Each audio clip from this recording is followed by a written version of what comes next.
Hey everyone, welcome back to Kitchen Talk at Dream Kitchens and Renovations. I'm Krista Pippi. And I'm Christine Brown. And we just wanted to say thank you to everyone that tuned in last week. We had a lot of great positive feedback and we actually got some questions, so we're going to talk about that today. Absolutely. We were supposed to have a guy come in today and sit and talk with us about interior design, but unfortunately he became ill and couldn't make it. So we're going to be doing something a little bit different, kind of on a whim. We did have a question from a lady, Louise, in Ontario, who was asking about when is a good time to refinish your cabinets or paint your cabinets or just take out what you have and replace it with new.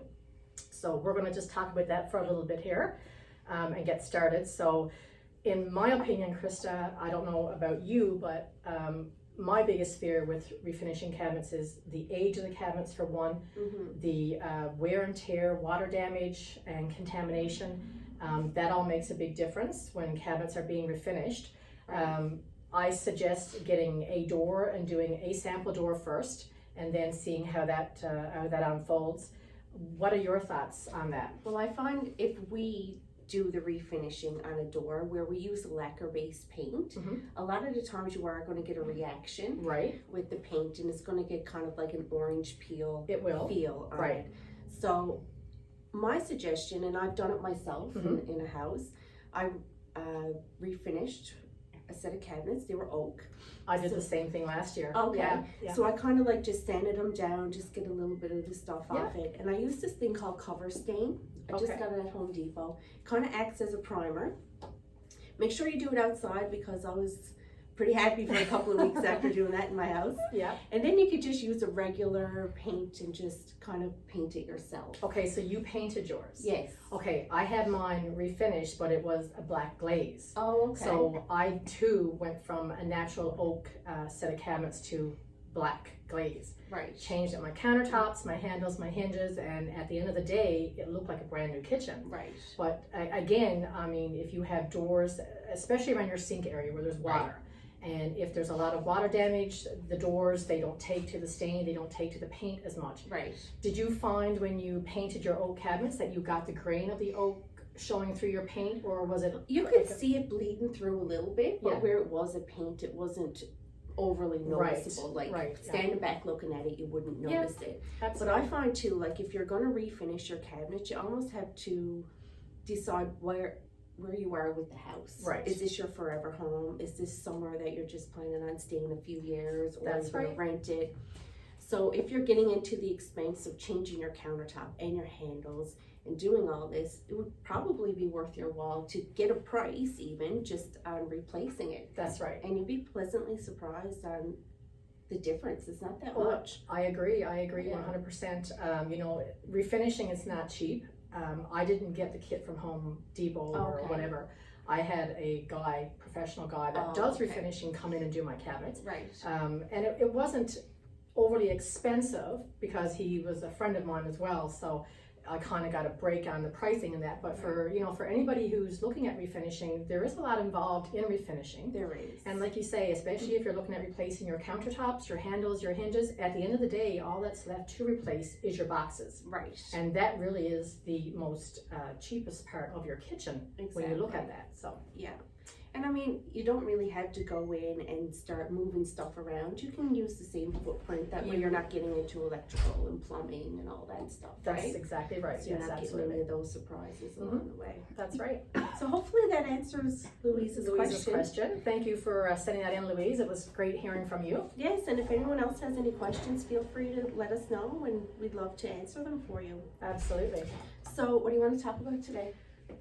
Let's just talk about some different wood species because a lot of our clientele out there don't know what's available, don't know what we offer, don't know the difference in the wood types, and what's appealing to some might not be appealing to others. Right. So of course we started with the oak was the bomb back years ago. But when I first started this, everyone wanted an oak kitchen. That's right. And now I'm hauling all those oak kitchens out. That's right. Putting back either something painted or a birch. Right. I find birch is our most popular wood right now.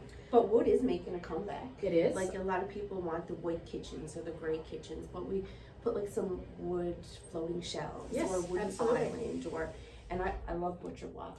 Butcher block on the Beautiful, island. beautiful. Yeah, it's my favorite. Yeah. But I'm even finding that a lot more clients today are coming in and looking for a stained kitchen. Yeah. Because the paint, of course, is more maintenance. Yes. Stained kitchens are more forgiving. Yeah. With the woods, you don't have to have that perfect finish on your staining because the woods are not perfect. No. Each door could be made from 5 different trees, so you're getting the grain of every tree from that wood. And of course, what I like about the stained kitchens is the rusticness of the stains. It really warms up the space. It does. Yeah. Yeah, I agree. I find, and you can mix and match different woods now. You don't have to have like a birch floor and a matching birch kitchen. I find it just washes right off the wall. Doing something a little different. Yes, absolutely. Really kind of breaks that up. Yes, and that's the one thing that we tell our customers when they're doing their kitchens is to make sure that their floors are not the same color as their cabinets, because your cabinets are meant to be its own piece of furniture. Right. And it should stand out when you walk into a room, so you've got a beginning and an ending. Right. You want to have that wow factor. Absolutely, Everyone wants yeah. that wow factor. That's right. What's your favorite wood? Birch. Yeah. Yeah, I love the birch. It's the rusticness. It's not as grainy as the oak. Right. It does have a little bit of a grain, but it's the openness of that wood. I think we have some oak here we can show. Yeah, absolutely. Oh, that's true. Sorry. Yeah.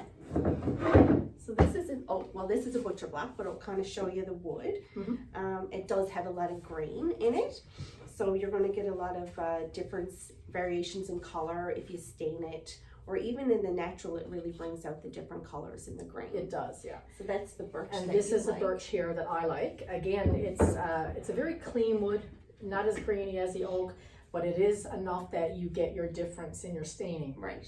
You get the little bit of a rustic look to it more so than maple is a more solid wood. It's a more cleaner lines. So your staining would take lighter on the maple than it would on the birch. So go Vanna. Well, maple is a little bit harder wood, Mm-hmm. and it has, like, they say that birch almost has like a hairier grain, and the Yes, maple is yes, more it does. clear. Unless you get the bird's eye maple, then you're getting the little spots in it. That's right. But if you are staining it, it is better to use birch. Yeah. Like you said, Yeah. because birch just takes the stain a lot better than the maple does. And However, I find, I'm sorry. no, I find most people don't even know the difference in birch and maple. No, And when you're unless looking you at it know your stained. woods, right, you can't tell the difference. Yeah. And maple butcher block is really beautiful. It I'm is. all about the butcher block now. I love the walnut. This is my favorite. Walnut butcher block is the bomb. beautiful. Yeah. The only thing with the walnut that I've been told by the manufacturers of the butcher block Right. is for anybody who does have nut allergies. Yeah. Walnut is a nut. So if they're in your home and they're sanding and they're doing anything, you've got all the little tiny dust particles floating Right. around, keep that in mind because that could cause a severe reaction to the walnut. Okay. And a lot of people don't realize that. Right. And it So- totally makes sense. It does, Yeah. absolutely. Another beautiful wood is the cherry wood. Cherry wood. I love cherry We have wood cherry too. wood there too, yeah. This is a cherry wood. You know what I love about cherry wood is that I would never put a stain on this because No. it's just so beautiful. And That needs just a natural lacquer finish. so this is the unfinished side, and this is the finished Right. side Mhm. of the cherry wood. And as it ages, it really darkens It up, does. and it turns like a bunch of different colors, and it looks amazing. It does. Yeah. It's absolutely gorgeous. Stunning. Excellent. So yeah. So what's your favorite stain color? If you were to do your kitchen today, what would be your favorite stain color? I like the dark colors. Me too. Yeah. Yeah, I'm more of a black, kind of a dark brown to black kind Yeah. of person. Yeah, I Me like too. that. Yeah. I have a black kitchen. Me too. Yeah. So, but if I was to stain it, I think I would do like a dark espresso stain. Yeah. Maybe, yeah. Yeah, absolutely. So, perfect. So yeah, so that's it for us today here on Kitchen Talk at Dream Kitchens. Thanks for tuning in. Yes, and we look forward to listening to any questions that you may have, and we'll see you next week. Have a good day, everybody. Bye. Bye.